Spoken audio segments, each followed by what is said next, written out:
Hey guys, can you color me surprised by this at all?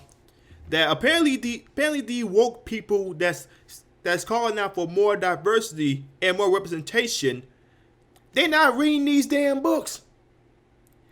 They're not reading these woke books. Can you color me surprised? So guys, it's been a couple of days. Yeah, I had kind of a rough week. Okay, but when I came back, man, I saw this. I immediately had to talk about it.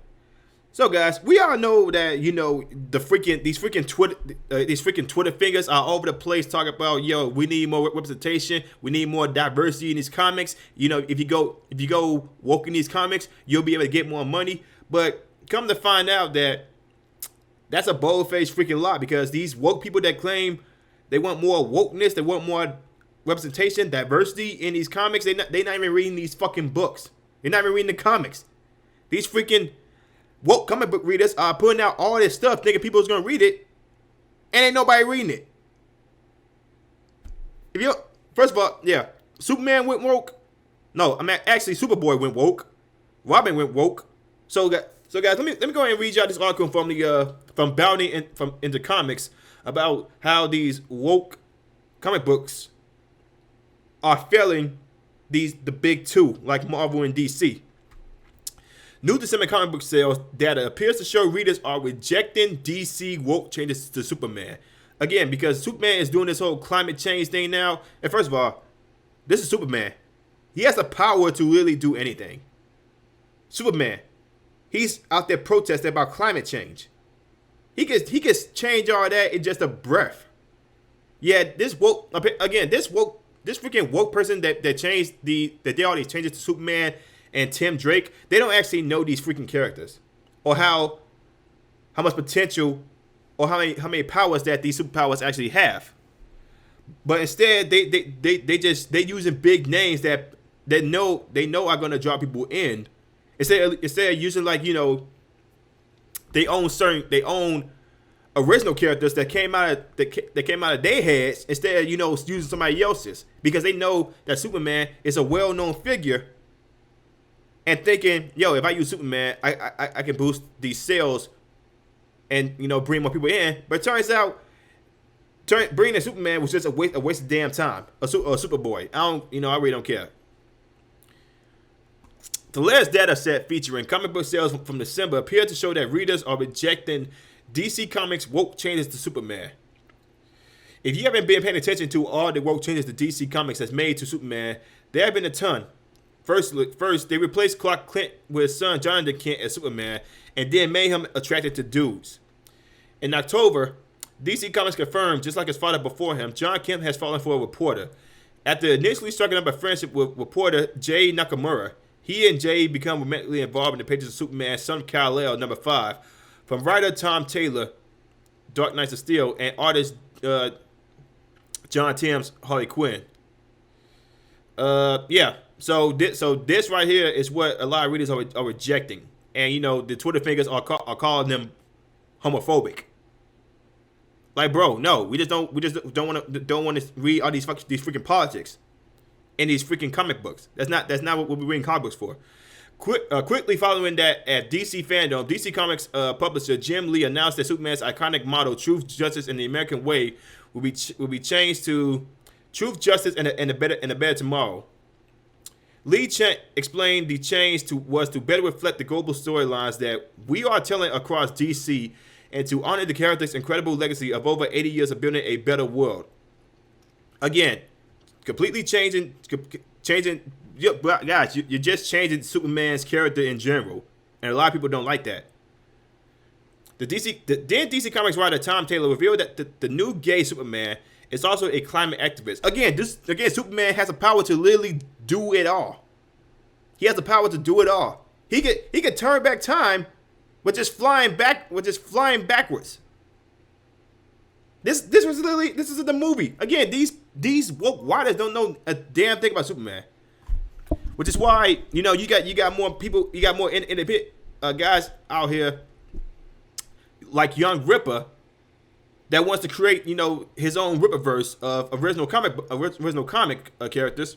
And hopefully it happens. Will I read it? Probably because I don't want to keep reading or keep watching all this woke garbage like what they did with fucking from what I heard, what they did with fucking Center Inc. That was woke. What they're doing with a lot of these characters, making them LGBT, just out of the blue. And then and now Superman, who literally is protesting instead of actually out there doing something, even though he has the power, he has the power and capability to do it. So Taylor shared the cover for Superman, Son of Kal-El #7 that shows Kent holding up a sign that reads "School Strike for Climate." In an interview with IGN, Taylor elaborated, "The question for John and for our creative team is what should a new Superman fight for today? Can a 17-year-old Superman battle giant robots while ignoring the climate crisis? Of course not." He then detailed that he's not just a climate activist, he is also an activist for illegal immigration as well. Bruh. Can someone with super sight and super hearing ignore injustices beyond his borders? Can he ignore the plight of asylum seekers? Again, these people don't know a damn thing about Superman. They really don't. They don't know a damn thing about Superman. With all these woke changes happening back to back, DC Comics put on a press release claiming that they had an unprecedented orders for Superman, Son of Kal-El #15. The company wrote, following the news of the upcoming reveal of John Kent coming out as bisexual in issue #5 of Superman, Son of Kal-El, global fan excitement has led to more orders for the upcoming issue than the series' debut issue. That's what they claimed, but it turns out that was a goddamn lie. Previous estimates of the book sale showed that it was in the gutter, with Comic Cron claiming the first book of Superman, Son of Kal-El, only sold 68,800 issues back in July when it first debuted. That was good for the 17th best-selling comic of the month. The most recent data compiled by Comic Cron reveals that the book's third issue only sold 34,000 comics in September. That was good for the 77th best-selling comic of the month. Yeah, 77. Again, you hear a lot more woke people or Twitter fingers out here claiming for more diversity or more representation, but when a woke person does it, they don't even read the damn comics. They just say, hey, more representation. Okay, there you go. Now it's more people being represented. Hey, we ain't gotta put our money in it as long as they're being represented. That's what it is with a lot of these woke idiots. That's what it is. In June 2016, when DC relaunched the entire line for DC Rebirth, Superman Rebirth #1 sold 118,434 copies, and Superman #1 sold 105,380 copies. When DC rebooted the entire universe with its New 52 in September 2011, Superman #1 sold 118,376 copies. That's what apparently a lot the new favorite is right here.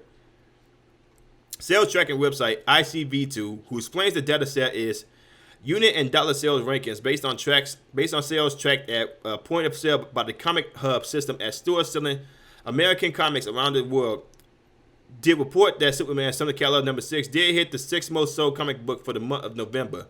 It still didn't beat out the likes of Batman and Dark Knights of Steel. So this company is this writer Taylor Pugh Henry or something like that. The numbers are pouring down the drain because nobody wants to see this woke garbage. Because for real, who wants to see all these freaking